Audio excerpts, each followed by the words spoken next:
Hello friends, कैसे हैं आप सभी। मेरा नाम है महेंद्र वर्मा और आप सभी का अध्ययन क्लासेस में स्वागत है। तो आज मैं ईवीएस की थर्ड थीम जिसका नाम है फूड, वो मैं डिटेल में इस वीडियो में आप लोगों के साथ डिस्कस करने वाला हूं। इससे पहले दो थीम मैंने ईवीएस की ऑलरेडी आप लोगों के साथ डिस्कस कर ली हैं। तो अगर आपने उन वीडियोस को नहीं देखा है तो मेरे चैनल पर प्लेलिस्ट बनी हुई है, आप देख सकते हैं। और अगर आपको ईवीएस के पेड नोट्स चाहिए तो आप मेरे व्हाट्सअप नंबर पर मैसेज कर सकते हैं। मेरा व्हाट्सअप नंबर है 770 92 167। इस पर आप मैसेज कर दीजिए, वहाँ पर आपको कंप्लीट जानकारी दे दी जाएगी कि आपको यहाँ पर ईवीएस के जो कंप्लीट नोट्स हैं वो कितने रुपए के मिलने वाले हैं। चलिए स्टार्ट करते हैं। ये जो थीम है भोजन, स्वास्थ्य और स्वच्छता, इसमें हम इस थीम के 3 टॉपिक मैंने लिए हैं जो कि आपके सीटेट में खूब पूछे जाते हैं। चलिए स्टार्ट करते हैं। सबसे पहले हम जान लेते हैं कि भोजन कहते किसे हैं। तो भोजन वह पोषक पदार्थ है जो किसी जीव द्वारा ऊर्जा प्राप्त करने के लिए ग्रहण किया जाता है। तो कोई भी जीव जब ऊर्जा प्राप्त करने के लिए जो कुछ खाता है उसे हम क्या कहते हैं, भोजन कहते हैं। नेक्स्ट देख लेते हैं कि भोजन के मुख्य अवयव क्या होते हैं, इसके कौन कौन सी चीज़ें इसमें भोजन में हमें मिलती हैं। तो भोजन से हमें कार्बोहाइड्रेट्स मिलता है, प्रोटीन मिलती है, वसा मिलती है, खनिज लवण मिलते हैं जो कि हमारी बॉडी को ज़रूरत होते हैं, विटामिन्स मिलते हैं और यहाँ पर जल मिलता है।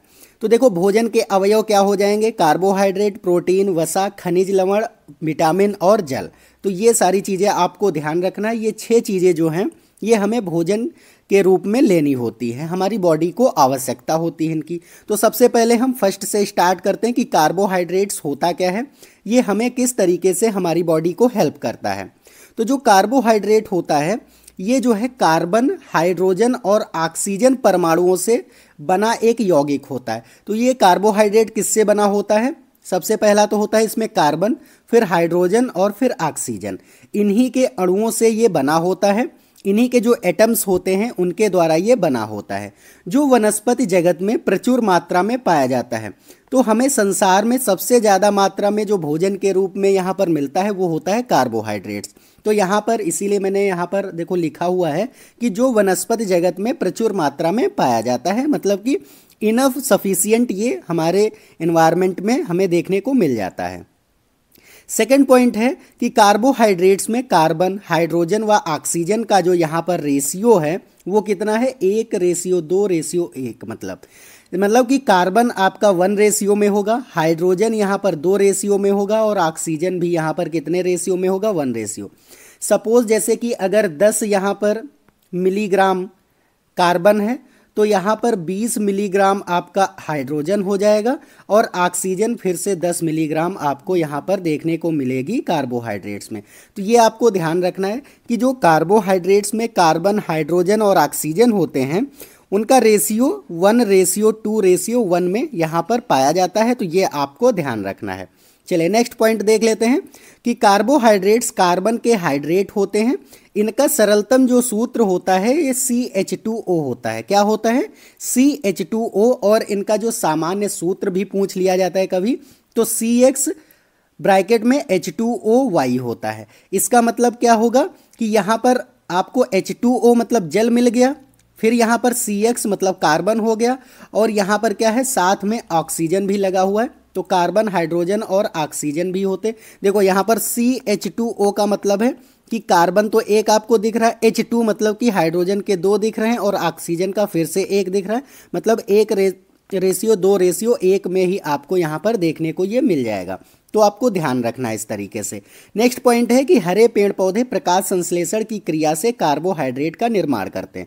देखो जो हरे पौधे होते हैं इनके हरी जो पत्तियां होती हैं, ये पत्तियां जो है हरी होने का कारण होता है कि इनमें क्लोरोफिल पाया जाता है। और क्लोरोफिल क्या करता है, सनलाइट के प्रेजेंस में क्लोरोफिल और कार्बन डाइऑक्साइड और हाइड्रोजन लेकर के ये क्या कर देते हैं, अपना एक फूड निर्माण कर देते हैं। इसीलिए पौधों को क्या कहा जाता है, स्वपोषी भी कहा जाता है। क्या कहा जाता है, स्वपोषी। मतलब कि जो खुद का पोषण कर सकते हैं, खुद का भोजन बना लेते हैं। मतलब कि इंग्लिश में बोले तो ऑटोट्रॉफ बोलते हैं। क्या बोलते हैं, ऑटोट्रॉफ बोलते हैं। मतलब जो खुद भोजन बना सकते हैं उनको हम लोग बोलते हैं ऑटोट्रॉफ या फिर स्वपोषी बोलते हैं। तो जितने भी हरे पेड़ पौधे होते हैं जो खुद का भोजन बना लेते हैं उनको हम क्या कहते हैं, ऑटोट्रॉफ कहते हैं या फिर स्वपोषी कहते हैं। क्योंकि ये क्या कर सकते हैं, यहाँ पर प्रकाश संश्लेषण मतलब फोटोसिंथेसिस का प्रोसेस ये कर सकते हैं। नेक्स्ट पॉइंट है यहाँ पर कि कार्बोहाइड्रेट जो होते हैं ये 3 प्रकार के होते हैं। कौन कौन से होते हैं? तो मोनोसेकेराइड्स होते हैं, ऑलिगोसेकेराइड्स होते हैं और पॉलीगोसेकेराइड्स होते हैं। तो यहाँ पर क्या हो जाएगा, सबसे पहला जो है पॉइंट ये है मोनोसेकेराइड्स। देखो मोनोसेकेराइड क्या होते हैं, ये ग्लूकोज, फ्रक्टोज आदि को यहाँ पर क्या बोला जाता है, मोनोसेकेराइड बोला जाता है। तो कभी भी आपसे क्वेश्चन पूछे कि मोनोसेकेराइड्स हैं, उसमें से आपको एक को ग्लूकोज दे देगा, फिर सुक्रोज दे देगा, फिर सेलुलोज देगा या फिर इनमें से कोई नहीं। तो आपको ध्यान रखना है कि जो ग्लूकोज है वो यहाँ पर मोनोसेकेराइड है और फ्रक्टोज भी क्या है, मोनोसेकेराइड है। ऑलिगोसेकेराइड्स क्या होते हैं, जैसे कि सुक्रोज हो गया, लैक्टोज हो गया और रेफिनोज जो हैं, ये 3 जो हैं ये ऑलिगोसेकेराइड होते हैं। ये भी आपको यहाँ पर एकदम से माइंड में सेट रखना है। नेक्स्ट है जो थर्ड इसका है कार्बोहाइड्रेट का प्रकार, वो है पॉलीसेकेराइड। मतलब क्या है, पॉलीसेकेराइड्स में स्टार्च आपका आ जाएगा, सेलुलोज आ जाएगा और ग्लाइकोजन आ जाएगा। क्या क्या आ जाएगा, स्टार्च होता है पॉलीसेकेराइड में, सेलुलोज होता है और ग्लाइकोजन होता है। तो ये भी आपको ध्यान रखना है, काफ़ी इम्पॉर्टेंट ये मैं जो करा रहा हूँ आपको, कहीं भी आपको देखने को इस तरीके से नहीं मिलेगा। अगर आप ये सारे वीडियो देख लेंगे अच्छे से तो यकीन मानिए आपका ईवीएस तो कंप्लीट होगा। और भी मैं इसी तरीके से, जैसे कि सीडीपी है, मैथ है, हिंदी है, वो सभी इसी तरीके से मैं आपको डिस्कस कराने वाला हूँ, सारी चीज़ें अपने इस चैनल पर कराने वाला हूँ। तो अगर आपको वीडियो अच्छा लग रहा है तो वीडियो को एक लाइक कर दीजिए और चैनल पर नए हैं तो ज़रूर इसको सब्सक्राइब कर लीजिए। चलिए अब हम कुछ नोट पॉइंट यहाँ पर देख लेते हैं। फर्स्ट पॉइंट है जो नोट में है कि ये दुर्बल और रोगी मनुष्यों को ग्लूकोज डी तथा ग्लूकोज ड्रिप के रूप में ग्लूकोज का प्रयोग किया जाता है। यह शरीर को ऊर्जा प्रदान करता है। देखो ग्लूकोज क्या होता है, ग्लूकोज जो होता है वो इंस्टेंट, मतलब कि इंस्टेंट जो है आपको एनर्जी प्रोवाइड करता है। अगर इंस्टेंट एनर्जी की बात करें तो ग्लूकोज से जल्दी कोई भी आपको आपकी बॉडी में एनर्जी नहीं देता है। तो इसीलिए जैसे कि दुर्बल का मतलब है कि बहुत ज़्यादा वीक हो जाए या फिर उनको कोई ना कोई यहाँ पर बीमारी है, मतलब रोगी मनुष्य हैं, तो उनको क्या है कि बॉडी को ऊर्जा की ज़रूरत होती है। अगर हमारी बॉडी में ऊर्जा नहीं होगी तब तो और ज़्यादा बीमारी हमारी बॉडी को क्या करेंगी, ग्रसित करेगी, उनसे हम इफेक्टेड हो जाएंगे। तो क्या हो सकता है कि ये लोग ग्लूकोज डी को उनको जो क्या किया जाता है, ड्रिप चढ़ाई जाती है, मतलब कि उनको क्या मतलब वहाँ पर बोतल चढ़ा दी जाती है, ये आप समझ सकते हैं। तो वहाँ पर क्या है कि उनको शरीर को ऊर्जा मिलती है और उनको थोड़ा अच्छा लगता है। इसलिए जितने भी दुर्बल और रोगी मनुष्य होते हैं उनको ग्लूकोज डी जो है वो ग्लूकोज ड्रिप के रूप में यहाँ पर उनको दिया जाता है। नेक्स्ट पॉइंट है जो विटामिन सी है, इसके संश्लेषण में ग्लूकोज का प्रयोग होता है। अगर विटामिन सी का संश्लेषण करना है तो ग्लूकोज का यूज़ करना पड़ता है। नेक्स्ट पॉइंट है कि फ्रक्टोज को फलों का शर्करा भी कहा जाता है। तो फ्रक्टोज क्या है, फलों में जो फल मीठे आपको लगते हैं, जैसे कि संतरा है, अनार है, आम है, ये जितने भी फल आपको देखने को मिलते हैं, ये सभी फल जो होते हैं इनमें जो भी शर्करा है, मतलब कि जो स्वीटनेस है, उसको हम फ्रक्टोज बोलते हैं। यह सबसे मीठा शर्करा होता है जो गन्ने के शर्करा से लगभग 1.75 गुना जो है मीठा होता है। तो यहाँ पर आपको ध्यान रखना है, जैसे कि जिनको डायबिटीज़ हो जाता है, डायबिटीज़ जो बीमारी होती है उसमें क्या होता है कि रोगी के शरीर में इंसुलिन सही से नहीं बनता है। तो क्या करता है कि जो हमारी बॉडी होती है उसमें सही से ग्लूकोज ना वहाँ पर ग्लाइकोजन में चेंज हो करके वो ब्लड में जाने लगता है। तो जिनको भी यहाँ पर जैसे डायबिटीज़ की बीमारी होती है तो वो लोग यहाँ पर जो मीठे फल होते हैं उनको डॉक्टर मना करते हैं। इसीलिए मना करते हैं क्योंकि ये जो है इसमें भी शर्करा होती है, स्वीटनेस होती है, और ये क्या करती है, ये जो होती है गन्ने के जो शुगर होती है, जो हम लोग नॉर्मल शुगर यहाँ पर खाते हैं, उससे लगभग 1.75 गुना ये मीठा होता है। तो इसीलिए डॉक्टर जो है मना करते हैं जिनके भी शुगर होता है। तो ये आपको ध्यान रखना है कि जो फलों में शर्करा होती है उसको फ्रक्टोज कहा जाता है और ये गन्ने की शुगर से यहाँ पर 1.75 गुना मीठा होता है।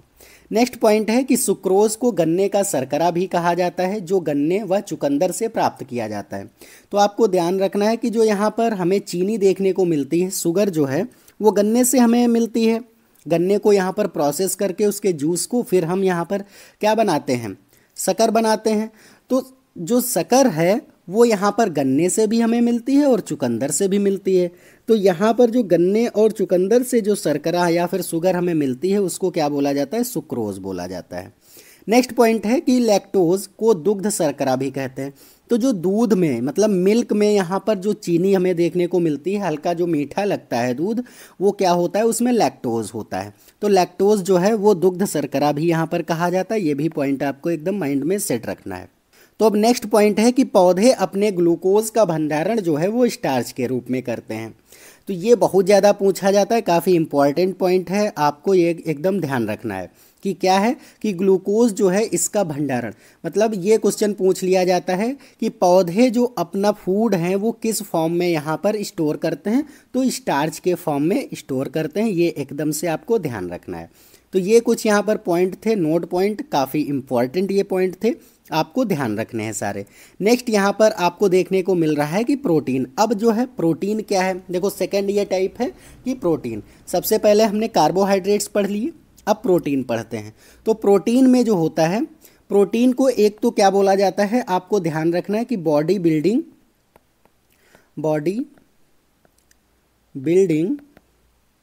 मटेरियल बोला जाता है। इसीलिए देखा होगा आपने, जितने भी लोग जिम जाते हैं या फिर बॉडी बिल्डिंग करते हैं, उन लोग जो क्या करते हैं यहाँ पर प्रोटीन ज़्यादा इनटेक करते हैं। तो प्रोटीन क्या करती है, हमारी सेल को रिपेयर करती है और सेल को बिल्ड करने में ये हेल्प करती है। इसीलिए जो है बॉडी बिल्डिंग में ये जो है बहुत ज़्यादा यूज़ की जाती है। तो यहाँ पर प्रोटीन का सबसे पहले हम देख लेते हैं कि प्रोटीन जो है कार्बन, हाइड्रोजन, ऑक्सीजन व नाइट्रोजन से बने होते हैं।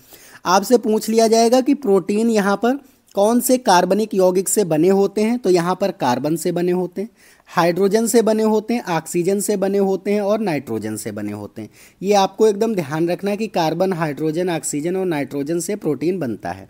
जो जीव जगत में सर्वाधिक पाया जाने वाला यहाँ पर जैव अणु है, मतलब कि यहाँ पर जीवों में सबसे ज़्यादा पाया जाने वाला कौन सा यहाँ पर मटेरियल है, तो यहाँ पर प्रोटीन आपको देखने को मिल जाएगा। नेक्स्ट है पॉइंट कि प्रोटीन जो होता है वो अमीनो अम्ल के उच्च अणुभार वाले जटिल बहुलक होते हैं। तो यहाँ पर जो प्रोटीन है वो क्या है, एक अमीनो एसिड होता है जो कि यहाँ पर हाइयर जो होते हैं, यहाँ पर मॉलिक्यूलर वेट जो होता है उसके जटिल बहुलक होते हैं। ये भी आपको एकदम ध्यान रखना है।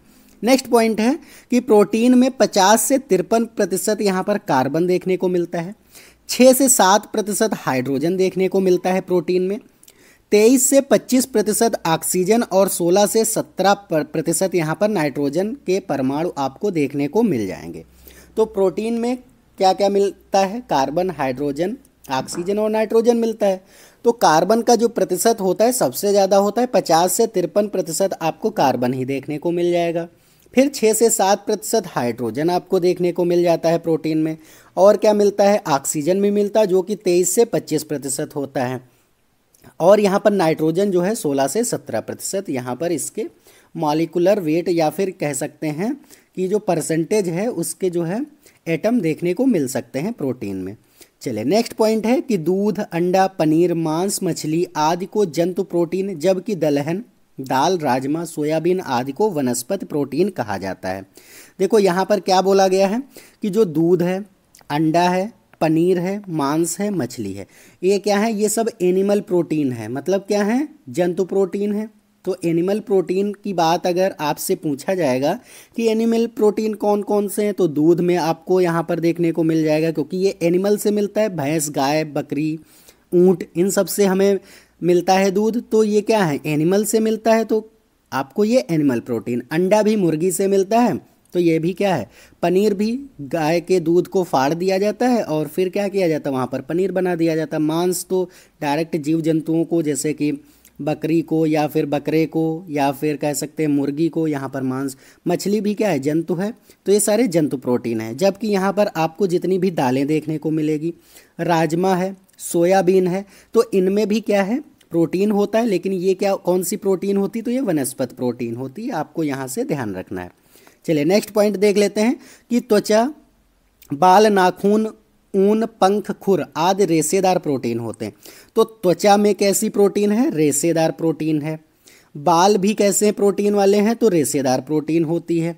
नाखून भी क्या है यहाँ पर रेशेदार प्रोटीन है। ऊन, पंख, खुर ये सभी रेशेदार प्रोटीन होता है। और इनमें कौन सी प्रोटीन पाई जाती है ये पूछा जाता है आप में।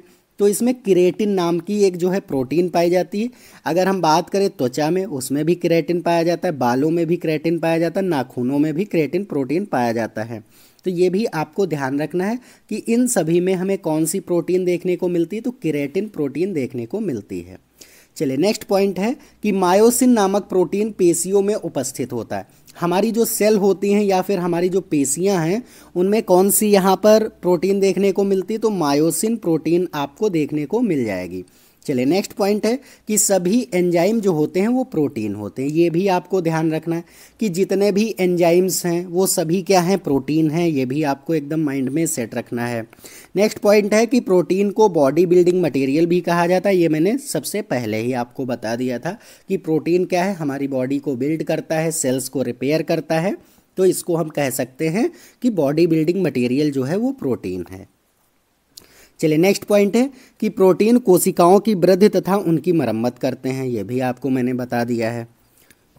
नेक्स्ट पॉइंट है प्रोटीन में कि 1 ग्राम जो प्रोटीन होती है इसमें हमें कितने कैलोरी ऊर्जा मिलती है, तो 4 किलो कैलोरी ऊर्जा हमें देखने को मिल जाती है। अगर हम 1 ग्राम प्रोटीन का इंटेक करेंगे तो हमें कितने कैलोरी ऊर्जा मिलेगी, 4 किलो कैलोरी यहाँ पर ऊर्जा देखने को हमें मिल जाएगी। चलिए तो अब हम देखते हैं कि प्रोटीन के कितने प्रकार हैं। तो प्रोटीन के जो हैं वो 3 प्रकार हैं। कौन कौन से हैं, सरल प्रोटीन है, संयुग्मी प्रोटीन है और व्युत्पन्न प्रोटीन है।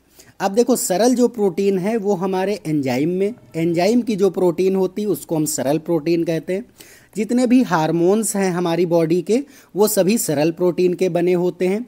एल्ब्यूमिन जो है यहाँ पर सरल प्रोटीन कहलाता है और ग्लोब्यूमिन जो है ये भी क्या है, सरल प्रोटीन कहलाता है। तो ये इतनी चीज़ें जो हैं यहाँ पर आपको ध्यान रखना है कि ये सरल प्रोटीन है। नेक्स्ट यहाँ पर जो है सेकेंड टाइप प्रोटीन का वो है संयुग्मी प्रोटीन। तो हीमोग्लोबिन जो हमारे ब्लड में पाया जाता है, जिससे हमें पता चलता है कि हमारे ब्लड में अगर ज़्यादा हीमोग्लोबिन होता है तो ये डॉक्टर चेक करके बताता है कि आप में जो है सही सारी चीज़ें हैं। तो हीमोग्लोबिन में कौन सी प्रोटीन आपको देखने को मिलेगी, संयुग्मी प्रोटीन। साइटोक्रोम में भी आपको संयुग्मी प्रोटीन देखने को मिल जाएगी। हिपेरिन में भी संयुग्मी प्रोटीन। केराटिन जिसके हमारे बाल और नाखून बने होते हैं ये भी कैसी एक प्रोटीन है, तो ये संयुग्मी प्रोटीन है। यहाँ से आप में ये भी पूछ लिया जाता है कि केराटिन कैसी प्रोटीन है, तो आपको ध्यान रखना है कि संयुग्मी प्रोटीन है। और म्यूसिन जो है ये भी क्या है, एक संयुग्मी प्रोटीन है। चलिए नेक्स्ट पॉइंट यहाँ पर आपको देखने को मिल जाएगा। जो थर्ड पॉइंट है वो है व्युत्पन्न प्रोटीन। प्रोटीन का ही टाइप है व्युत्पन्न प्रोटीन। तो इंसुलिन इसमें आ जाता है। जो हमारे इंसुलिन है, इंसुलिन भी एक तरीके का क्या है, प्रोटीन है। और ये कैसा प्रोटीन है, तो व्युत्पन्न प्रोटीन है। और काइब्रिन जो है ये भी एक व्युत्पन्न प्रोटीन की कैटेगरी में आता है। तो ये भी दोनों चीज़ें आपको ध्यान रखनी है।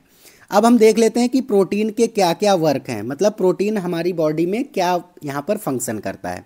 तो नए ऊतकों का निर्माण करता है, मतलब कि नए टिश्यूज़ को बनाता है। तो न्यू टिश्यू बनाने का काम कौन करता है, तो यहाँ पर प्रोटीन करता है हमारी बॉडी में। पुराने व नए ऊतकों का निर्माण करता है, मतलब कि जो पुराने ऊतक हैं, मतलब कि जो ओल्ड टिश्यू हैं या फिर जो न्यू टिश्यूज़ बनते हैं उनको भी यहाँ पर बिल्डअप करने का काम कौन करता है, तो प्रोटीन ही करता है। घावों को भरने में सहायक होता है। तो किस में करता है, वाउंड में हमारे जो है ये हेल्प करता है। वाउंड्स को जो है भरने में भी हेल्प करता है। तो कौन करता है, प्रोटीन ही करता है। क्योंकि प्रोटीन क्या करता है, सेल को जब रिपेयर करेगा तो हमारे घाव भी जो होते हैं वो भरने का काम कौन करता है, प्रोटीन ही करता है। रक्त एंजाइमों तथा हार्मोन के निर्माण में भी सहायक है। तो ये भी आपको यहाँ से ध्यान रखना है। चलिए नेक्स्ट यहाँ पर हम देख लेते हैं खनिज और लवण। तो यहाँ पर खनिज लवण क्या है, हमारी बॉडी को इनकी भी ज़रूरत होती है। और इनकी अगर हमारी बॉडी में कमी हो जाती तो बहुत सारे रोग हो जाते हैं, उनको भी हम इसमें पढ़ने वाले हैं। तो सबसे पहले हम देख लेते हैं कि खनिज लवण कहते किसे हैं। तो भूमि से प्राप्त होने वाले तत्वों को खनिज कहते हैं। ये हमारे शरीर का 1.6 मतलब कि 1.6 यहाँ पर क्या है, प्रतिशत भाग होते हैं। तो हमारी बॉडी के अगर हम पूरी बॉडी का वेट देखें तो कितना इनका वेट होता है, 1.6 यहाँ पर परसेंट होता है। तो ये हमें मिलते कहाँ से हैं, तो हमें अर्थ से प्राप्त होते हैं। और बहुत सारे तत्वों से भी ये खनिज जो है ये हमें मिलते हैं, जैसे कैल्शियम है, है ना, आयरन है, इन सबको क्या बोला जाता है, खनिज बोला जाता है, मिनरल बोला जाता है। और इनकी जो है हमारी बॉडी को बहुत कम मात्रा में आवश्यकता होती, लेकिन अगर हमारी बॉडी में इनकी कमी हो जाती तो बहुत सारे रोग भी हो जाते। चलिए अब हम देख लेते हैं कि अगर कौन सा यहाँ पर रोग जो है कौन से खनिज की कमी के कारण होता है। तो खनिज की कमी से होने वाले रोग भी हम देख लेते हैं। तो यहाँ पर आपको सबसे पहला देखने को मिल रहा है कैल्शियम। देखो, कैल्शियम की अगर कमी हमारी बॉडी में हो जाती है तो हमारे दांत और हड्डियाँ जो हैं वो यहाँ पर कमज़ोर हो जाते हैं, दुर्बल हो जाती हैं। तो अगर कैल्शियम की हमारी बॉडी में कमी हो जाए तो हमारे दांत भी यहाँ पर कमज़ोर हो जाते हैं, वो टूटने लगते हैं या फिर उनमें कैविटी लग जाती है। और हड्डियाँ भी जो है हमारी खोखली हो जाती हैं, यहाँ पर कह सकते हैं कि कमज़ोर हो जाती और जल्दी से ब्रेकडाउन हो जाती, टूट सकती हैं। तो कैल्शियम की कमी से क्या हो जाएगा, दांत और हड्डियाँ जो है हमारी कमज़ोर हो सकती हैं। नेक्स्ट पॉइंट है फास्फोरस। अब जो फास्फोरस यहाँ पर आपको देखने को मिलेगा, अगर इसकी कमी हो जाए आपकी बॉडी में तब भी क्या हो सकता है, कमज़ोर हड्डियाँ, मतलब कि हड्डियाँ जो हैं हमारी कमज़ोर हो जाएंगी, क्योंकि हड्डियाँ जो है कैल्शियम फास्फोरस इन्हीं से बनी होती हैं। तो अगर आपको इनकी कमी हो जाए तो आप में क्या है, दांत की कमजोरी आ सकती है, हड्डियों की कमजोरी आ सकती है। नेक्स्ट पॉइंट है पोटेशियम। अगर पोटेशियम की कमी हो जाए तो यहाँ पर आपको क्या हो जाएगा, लकवा हो जाएगा, जिसको कि पैरालिसिस बोलते हैं। आपकी बॉडी क्या हो जाएगी, सुन्न पड़ सकती है, या फिर कोई भी अंग क्या है आपकी बॉडी का काम नहीं करेगा। तो पोटेशियम भी हमारी बॉडी के लिए काफ़ी ज़्यादा इम्पॉर्टेंट है। नेक्स्ट है क्लोरीन। अब क्लोरीन की अगर कमी हो जाए हमारी बॉडी में तो क्या होगा कि भूख की कमी, एक तो आपको भूख नहीं लगेगी और दूसरा क्या है कि पेशियों में ऐंठन हो जाएगी, मतलब कि आपकी जितनी भी सेल्स हैं वो क्या हो जाएंगी, ऐंठने लगेंगी, जकड़न उनमें आ जाएगी। तो क्लोरीन की कमी से ये रोग हो जाता है, ये भी आपको ध्यान रखना है। नेक्स्ट है मैग्नीशियम। अगर मैग्नीशियम की यहाँ पर कमी हो जाए आपकी बॉडी में तो तंत्रिका तंत्र की कार्य प्रभावित हो जाती है, मतलब कि जो हमारा यहाँ पर न्यूरॉन्स होते हैं या फिर हम कह सकते हैं नर्वस सिस्टम जो हमारा होता है वो यहाँ पर हमारा प्रभावित हो जाएगा अगर हमारी बॉडी में मैग्नीशियम की कमी हो जाएगी। नेक्स्ट है आयोडीन। तो आयोडीन की अगर कमी हो जाती तो घेंघा रोग और बौनापन, मतलब कि हमारी हाइट यहाँ पर नहीं बढ़ेगी और हमारी बॉडी में क्या हो सकता है, यहाँ पर घेंघा रोग, जिसको कि ग्वाइटर बोलते हैं। ग्वाइटर में होता क्या है कि हमारे जो गला होता है इसमें एक ग्रंथि होती है थायराइड, और थायराइड ग्रंथि क्या होती है वो एकदम से सूज जाती है और हमारा गला जो है ये भारी हो जाता है। तो अगर आयोडीन की कमी हो जाए, अब आयोडीन हमें मिलता कैसे है, तो आप जो नमक खाते हैं टाटा साल्ट, यहाँ पर जब आप लोग लाते होंगे अपने घरों में तो आपने देखा होगा कि उसमें क्या लिखा होता है, आयोडाइज्ड साल्ट लिखा होता है, मतलब उसमें आयोडीन आपको देखने को मिलता है। तो आयोडीन जो है हमें साल्ट से ही मिलता है और भी बहुत सारी चीज़ों से मिलता है। अगर इसकी कमी हो जाती है, ज़्यादातर ये जो कमी है ये महिलाओं को देखने को मिलती है, महिलाओं में सबसे ज़्यादा ये बीमारी होती है। तो आयोडीन की कमी से कौन सा रोग हो जाएगा, एक तो ग्वाइटर रोग मतलब घेंघा रोग हो जाएगा, दूसरा कि आपकी हाइट नहीं बढ़ेगी, आप में बौनापन आ जाएगा। चलिए नेक्स्ट देख लेते हैं कि कौन सा खनिज है, तो लौह मतलब आयरन की कमी हो जाएगी तो एनीमिया बीमारी हो सकती है। देखो जब भी जैसे आप टेस्ट कराते हैं ब्लड टेस्ट तो उसमें आयरन ही देखा जाता है, अगर आयरन यहाँ पर आप में कमी है तो क्या डॉक्टर बताते हैं कि आप में जो है एनीमिया रोग है या फिर आप में जो है आपकी बॉडी में खून कम है। तो क्या करते हैं वो आयरन की कुछ टैबलेट या फिर सिरप लिख देते हैं या फिर कुछ ऐसी चीज़ें आपको खाने को कहते हैं जैसे कि पालक है, चुकंदर है, जिनमें कि आयरन जो है सबसे प्रचुर मात्रा में आपको देखने को मिलता है। अगर ये चीज़ें आप खाते हैं तो आपकी बॉडी में कुछ दिनों बाद फिर से आयरन की जो कमी होती है वो पूरी हो जाती है और आप में जो है एनीमिया रोग भी खत्म हो जाता है। नेक्स्ट है क्लोरीन। तो यहाँ पर दांतों की दुर्बलता मैंने बता दिया है। नेक्स्ट यहाँ पर आपको देखने को मिल जाएगा तांबा। अगर तांबा खनिज की कमी हो जाए तो भी एनीमिया रोग हो जाता है। और सल्फर की अगर कमी हो जाए तो मांसपेशियों का फटना, मतलब कि मांसपेशियाँ जो हैं आपकी क्या हो सकती हैं, यहाँ पर फट सकती हैं, उनमें क्रैम्प आ सकते हैं। तो यहाँ पर ये सारी चीज़ें जो थी, अगर इतने खनिज हैं ये आपकी बॉडी में कोई भी अगर खनिज यहाँ पर कमी हो जाती है तो बहुत सारी बीमारी हो जाती। मैंने यहाँ पर A to Z सारे खनिज आपको बता दिए हैं। तो इनसे अगर आप में अब कोई क्वेश्चन बनेगा तो आप उम्मीद है अच्छे से वहाँ पर टैकल कर पाएंगे। चलिए नेक्स्ट यहाँ पर हम देख लेते हैं कि मानव शरीर में तत्वों की औसत मात्रा। अब हमारे जो मानव शरीर है मतलब कि जो हमारी ह्यूमन बॉडी है इसमें अगर जो एलिमेंट हैं या फिर इनकी कमी जो है, इनकी औसत मात्रा कितनी होनी चाहिए। अगर इससे कम होते हैं तो इसका मतलब है कि आपके शरीर में इनकी डिफिशियंसी है, कमी है। तो ऑक्सीजन जो है वो हमारी बॉडी में 65% होता है। अगर इसका एवरेज यहाँ पर हम देखें रेशियो, तो यहाँ पर 65% जो है हमें ऑक्सीजन बॉडी में, ह्यूमन बॉडी, एक जो हेल्दी मनुष्य होगा, हेल्दी पर्सन होगा, उसमें 65% ऑक्सीजन होनी चाहिए।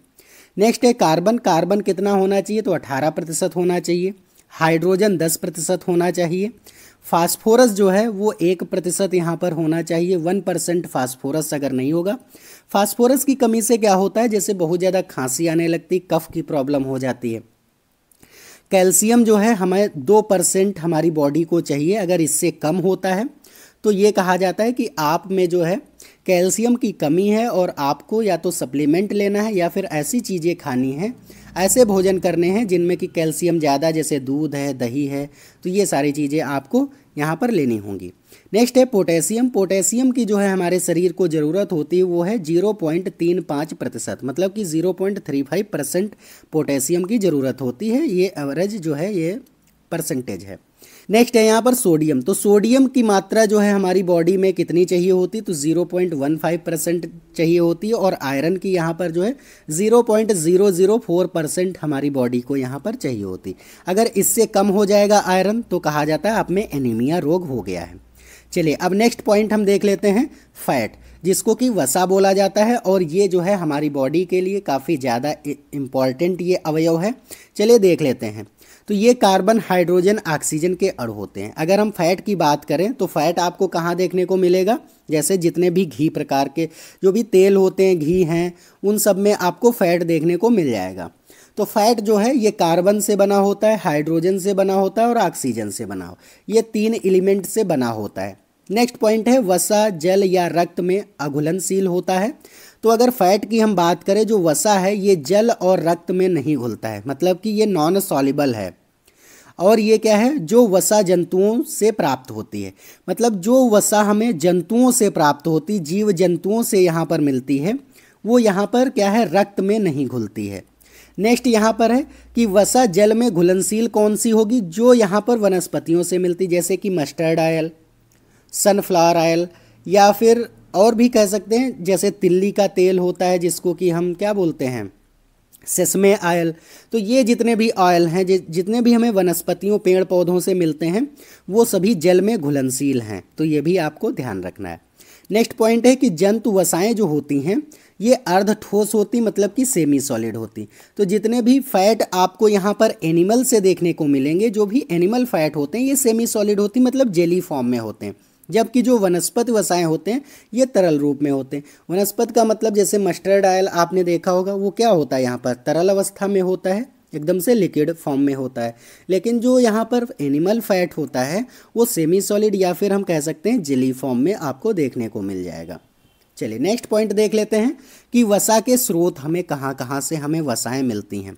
तो देखो वसा के स्रोत जो है वो घी है, मक्खन है, पनीर है और वनस्पति तेल है। तो ये सारी चीज़ें हमें जो है ये स्रोत हैं वसा के। इन सब में हमें क्या मिलता है? फैट देखने को मिलता है। कोलेस्ट्रॉल जो है वसा के स्तर में वृद्धि होने के कारण हृदय रोग उत्पन्न होता है। अगर हमारी बॉडी में कोलेस्ट्रॉल जो होगा वो उसका लेवल बढ़ जाएगा तो क्या होता है कि हार्ट अटैक, मतलब कि हृदय रोग जो है वो होने की समस्या हो जाती है। इस समय क्या है कि सबसे ज़्यादा हार्ट अटैक इसीलिए आ रहे हैं क्योंकि उनमें क्या है कि कोलेस्ट्रॉल की मात्रा उनकी बॉडी में सबसे ज़्यादा बढ़ जा रही है। ये बढ़ इसलिए रही है क्योंकि बहुत सारे जंक फूड चल गए हैं और बहुत ज़्यादा ये जो है हैबिट में हमारे आ गए हैं। हम लोग खूब जंक फूड खाते हैं और बाहर जितने भी यहाँ पर आपको ऑयल देखने को मिलेंगे वो अच्छे तो तेल वो लोग यूज़ नहीं करते हैं, यही सब पाम ऑयल या फिर रिफाइंड ऑयल इन सब का यूज़ करते हैं। तो वहाँ पर जो है कोलेस्ट्रॉल हमारी बॉडी में इंक्रीज़ कर जाता है और वहाँ पर हमें हार्ट की प्रॉब्लम्स आने की समस्या हो जाती है, ये सारी चीज़ें उत्पन्न हो जाती हैं। नेक्स्ट देख लेते हैं पॉइंट कि वसा शरीर के निश्चित ताप को बनाए रखने का कार्य करती है। जैसे कि जो फैट है, अगर हमारी बॉडी में फैट नहीं होगा तो हमें जाड़ा ज़्यादा लगेगा या फिर गर्मी ज़्यादा। तो हमारे शरीर का जो निश्चित टेम्परेचर है वो बनाए रखने में, जैसे कि 36 या 37 डिग्री जो टेम्परेचर है वो बनाने में कौन हेल्प करता है? तो यहाँ पर फैट ही हेल्प करता है। ये भी आपको यहाँ पर ध्यान रखना है। चलिए अब हम यहाँ पर इम्पॉर्टेंट पॉइंट देख लेते हैं जो कि है विटामिन। और विटामिन की कमी से कौन कौन से रोग होते हैं वो भी हम देखने वाले हैं इसमें। तो ये सारी चीज़ें हम अभी पढ़ेंगे। तो अगर आपको ये वीडियो अच्छा लग रहा है तो वीडियो को एक लाइक कर दीजिए और चैनल पर नए हैं तो सब्सक्राइब करके बेल आइकन भी प्रेस कर दीजिए, क्योंकि मैं इस तरीके से आपको एक एक थीम एक वीडियो में कवर कराने वाला हूँ। और अगर आपको ये नोट्स चाहिए तो आप जो है मेरे व्हाट्सअप नंबर पे मैसेज कर सकते हैं। मेरा व्हाट्सअप नंबर है 770 92 167। इस पर आप मैसेज कर दीजिए, वहाँ पर आपको बता दिया जाएगा कि कितने रुपए के आपको ये नोट्स मिलने वाले हैं।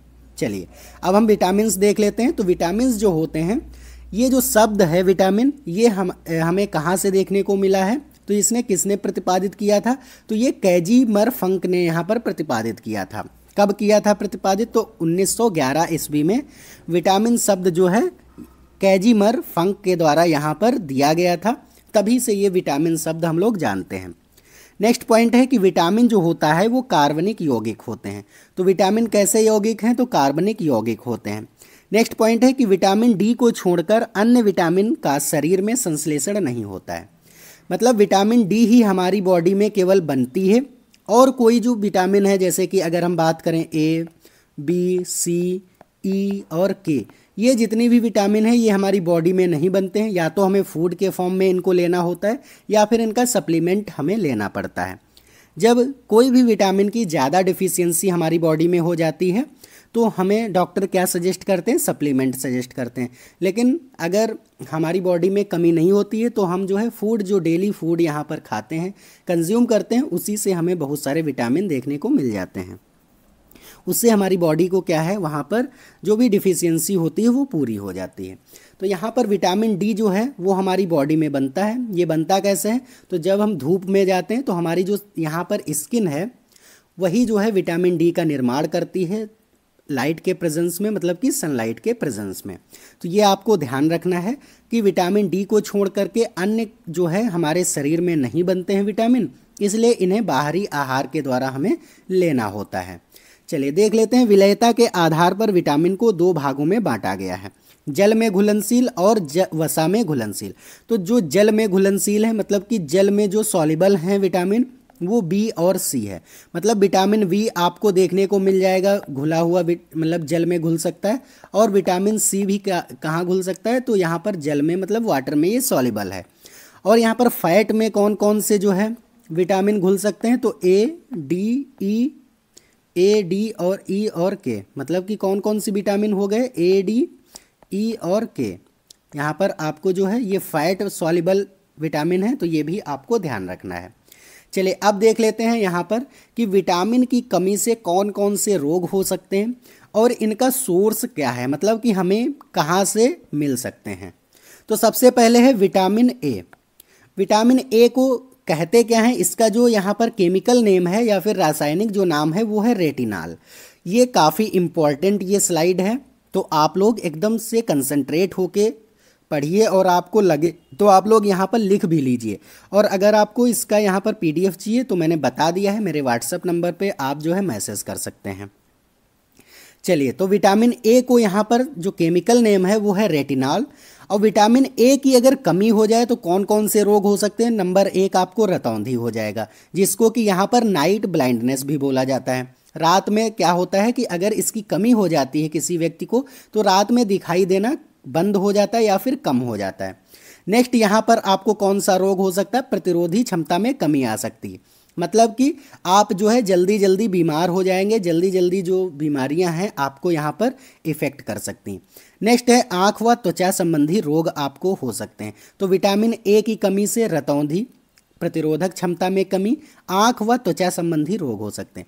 अब हमें मिलेगा कहाँ से विटामिन ए, तो यहाँ पर दूध से मिल सकता है, मक्खन से मिल सकता है, हरी सब्जियों से मिल सकता है, मछली का यकृत जो यहाँ पर लीवर होता है, मछली का फिश जो लीवर है उससे भी, उसका जो तेल होता है उससे भी हमें विटामिन ए मिलता है, और पालक से और गाजर से भी क्या मिलता है, यहाँ पर जो है विटामिन ए आपको देखने को मिलेगा। तो अगर आप में विटामिन ए की कमी है तो आप गाजर खा सकते हैं, पालक खा सकते हैं, दूध पी सकते हैं, मक्खन खा सकते हैं, हरी सब्जियाँ जितनी भी जैसे पालक है और यहाँ पर चुकंदर आप ले सकते हैं। तो इन सब में क्या आपको देखने को मिलेगा, विटामिन ए आपको देखने को मिलेगा। तो यहाँ से आप जो है अपनी बॉडी में विटामिन ए की डिफिशियंसी को यहाँ पर पूरा कर सकते हैं। चलिए नेक्स्ट यहाँ पर आपको विटामिन जो है वो देखने को मिल रहा है विटामिन B1। अब विटामिन बी में क्या है, B1 जो है इसका नाम जो है रासायनिक या फिर केमिकल नेम जो है वो है थायमीन या फिर एन्यूरिन। हम थायमीन भी इसको बोल सकते हैं या फिर एन्यूरिन भी बोल सकते हैं। तो ये दोनों रासायनिक नेम ही हैं। अगर इसकी कमी हो जाए विटामिन B1 की, अगर आपकी बॉडी में डिफिशियंसी हो जाए तो आपको बेरी बेरी रोग हो सकता है। और यहाँ पर स्त्रियों के दूध में यहाँ पर अनियमितता देखने को मिलती है। शारीरिक विकास में कमी, ये जो है ये 3 रोग यहाँ पर हो सकते हैं विटामिन B1 की कमी से। मिलेंगे कहाँ से ये जो विटामिन B1 है, ये दूध से मिल सकता है, दाल, हरी सब्जियों से, मांस, मछली और ईस्ट में भी देखने को मिल जाता है। नेक्स्ट विटामिन है विटामिन B2। अगर इसकी कमी हो जाए तो कौन कौन से रोग हो सकते हैं। तो सबसे पहले हम देख लेते हैं कि इसका केमिकल नेम क्या है। राइबोफ्लेविन है। क्या नाम है? राइबोफ्लेविन इसका नेम है।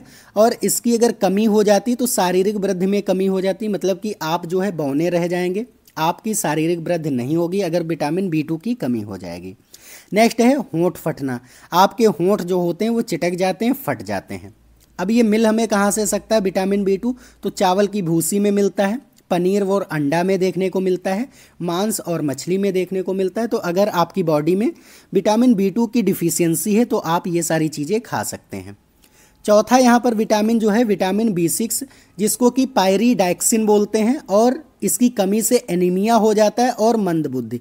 मतलब कि अगर किसी भी बालक में विटामिन B6 की कमी हो जाएगी तो उसमें एक तो एनीमिया मतलब खून की कमी आपको देखने को मिलेगी, और वो मंदबुद्धि होगा, मतलब कि यहाँ पर उसका जो है माइंड का डेवलपमेंट अच्छे से नहीं होगा। ये हमें देखने को कहाँ मिलेगा, ये हम कहाँ से इसको प्राप्त कर सकते हैं इस विटामिन को? तो खमीर जो होता है वहाँ ये विटामिन देखने को मिलता है। मक्के में देखने को मिल जाएगा, जिसको कि हम लोग भुट्टा भी बोलते हैं। गेहूँ, मांस और मछली में भी यहाँ से हम जो है इस विटामिन की कमी को पूरा कर सकते हैं। चलिए नेक्स्ट है पॉइंट विटामिन सी। तो विटामिन सी का जो यहाँ पर केमिकल नेम है वो है एस्कॉर्बिक एसिड। ये सभी लोग आप जानते हैं, क्योंकि विटामिन सी जो है हमारी जो बॉडी में बहुत ज़्यादा सभी को डिफिशियंसी भी हो जाती है। अगर इसकी डिफिशियंसी हो जाती तो सबसे पहला जो रोग आता है वो आ जाता है स्कर्वी, मतलब कि मसूड़ों की सूजन हो जाएगी, मसूड़ों से खून आना या फिर मुंह से बदबू आना। तो ये सारी चीज़ें जो है विटामिन सी की कमी से होती हैं। जख्म देर से भरते हैं हमारे, और हड्डियों का भंगुर होना, मतलब कि हड्डियां बहुत जल्दी यहाँ पर टूट जाती हैं, खोखली हो जाती हैं। तो ये विटामिन सी की कमी से ये जो है बीमारी हो सकती हैं। अब ये हमें मिल कहाँ से सकता है? तो जितने भी खट्टे फल हैं, नींबू, संतरा, मौसमी, खट्टे फल, टमाटर, आंवला। तो आंवला में विटामिन सी सबसे ज़्यादा होता है। तो अगर आप में विटामिन सी की कमी है तो आंवला खाइए, संतरा खा सकते हैं, नींबू खा सकते हैं, टमाटर भी खा सकते हैं, और जितने भी खट्टे फल जैसे कि मौसमी वगैरह, इसका जूस वगैरह भी पी सकते हैं आप। नेक्स्ट है यहाँ पर विटामिन डी। अब विटामिन डी को क्या कहते हैं? तो कैल्सीफेरॉल कहते हैं। अगर इसकी कमी हो जाती है तो रिकेट्स सबसे पहले, ये सबसे ज़्यादा बीमारी बच्चों में देखने को मिलती है। उनकी हड्डियाँ जो है वो एकदम टेढ़ी हो जाती हैं, ये आपको ध्यान रखना है। इसको हम सूखा रोग भी बोलते हैं। और कौन सी बीमारी हो जाएगी? तो कमज़ोर हड्डियाँ व दांत भी यहाँ पर विटामिन डी की कमी से हो सकते हैं। अब हमें मिल कहाँ से सकता है? तो दूध, मक्खन, घी, अंडा, इन सब से मिल सकता है। और विटामिन डी का जो सबसे अच्छा सोर्स है वो है सनलाइट। अगर आप सनलाइट में कम से कम आधा 1 घंटा बैठते हैं तो आप जो है यहाँ पर विटामिन डी की डिफिशियंसी से बच सकते हैं। देखो नेक्स्ट विटामिन है विटामिन ई, जिसको कि कहते हैं टोकोफेरॉल। अब देखो टोकोफेरॉल जो है इसकी कमी अगर हो जाती है, विटामिन ई की कमी हो जाती है, तो सबसे पहला जो यहाँ पर रोग होता है वो प्रजनन तंत्र का सही से विकास नहीं, अर्थात बांझपन। मतलब कि यहाँ पर दंपत्ति में बांझपन देखने को मिलता है, उनकी संतान उत्पत्ति में यहाँ पर समस्या देखने को मिल जाती है। ये अगर यहाँ पर विटामिन ई की कमी आपकी बॉडी में है तो आप कहाँ से इसको पूरा कर सकते हैं?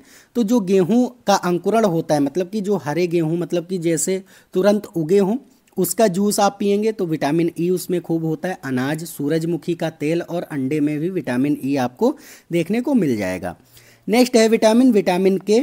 तो विटामिन के को क्या कहते हैं? इसका रासायनिक जो नेम है वो है फाइलोक्विनोन। क्या है नाम? फाइलोक्विनोन। और विटामिन के की अगर कमी हो जाती है तो रक्त का थक्का नहीं जमता है। देखो होता क्या है, अगर आप कट जाएंगे और आपकी बॉडी में विटामिन के की कमी है तो आप जो है जल्दी से आप जो जहाँ पे कटेंगे वहाँ पे ब्लड जो है क्लॉटिंग नहीं होगी और ब्लीडिंग ज़्यादा होगी। तो इसलिए जो है विटामिन के का बहुत ज़्यादा हमारी जो है शरीर में इसका रोल है, सभी विटामिन्स का है। और ये हम जो है कमी इसकी कहाँ से पूरी कर सकते हैं, तो पालक, गाजर और गोभी से यहाँ पर हम जो है इसकी कमी जो है वो पूरी कर सकते हैं। चलिए नेक्स्ट पॉइंट है यहाँ पर जल। तो अब वाटर का भी, क्योंकि वाटर से हमारी देखो क्या है 70% तो हमारी बॉडी में वाटर ही है, तो हमारी बॉडी ही वाटर से बनी हुई है, तो इसका भी बहुत ज़्यादा हमारे बॉडी में रोल है। चलिए इसको भी हम देख लेते हैं। तो यहाँ पर देखो जल जो है यह एक अकार्बनिक पदार्थ है और मानव शरीर का 70 से 75% भाग यहाँ पर इसी से बना होता है। तो 70 से 75% जो हमारी बॉडी है वो यहाँ पर किससे बनी हुई है, तो यहाँ पर वाटर से बनी हुई है। और ये एक तरीके से यहाँ पर आप देख सकते हैं कि अकार्बनिक यौगिक होता है। नेक्स्ट पॉइंट है, यह पसीने व वाष्पन द्वारा शरीर का ताप नियंत्रित करता है। मतलब कि अगर हमारी बॉडी का टेम्परेचर बढ़ जाता है तो पसीना आने लगता है हमारी बॉडी में और हमारी बॉडी का टेम्परेचर यहाँ पर सही हो जाता है, एकदम परफेक्ट रहता है। नेक्स्ट पॉइंट है, जल की कमी से निर्जलीकरण हो जाता है। मतलब कि यहाँ पर आपको डिहाइड्रेशन भी देखने को मिल जाता है। तो इस डिहाइड्रेशन में क्या होता है कि आपको लूज मोशन आ सकते हैं, उससे भी डिहाइड्रेशन हो सकता है, या फिर वोमिटिंग होती है उससे भी डिहाइड्रेशन, कॉलरा वगैरह जो बीमारी होती है उससे भी डिहाइड्रेशन आपको देखने को मिलता है। तो डॉक्टर क्या करते हैं, आपको ग्लूकोज लगा देते हैं, वाटर की कमी को यहाँ पर पूरा करते हैं। तो ये यहाँ पर कुछ पॉइंट थे। उम्मीद है आपको ये वाली पूरी थीम अच्छे से समझ आई होगी। अगर आपको वीडियो अच्छा लगा है तो वीडियो को लाइक कर दीजिए और चैनल पर नए हैं तो ज़रूर सब्सक्राइब कर दीजिए। और आपको पेड नोट्स चाहिए तो मेरा व्हाट्सअप नंबर है 770 92 167। यहाँ पर आप जो है मैसेज कर दीजिए, वहाँ पर आपको बता दिया जाएगा कि कितने रुपए के आपको जो है नोट्स ये प्रोवाइड होंगे। चलिए आज के लिए इतना ही है, अब मिलते हैं नेक्स्ट वीडियो में, तब तक के लिए जय हिंद जय भारत।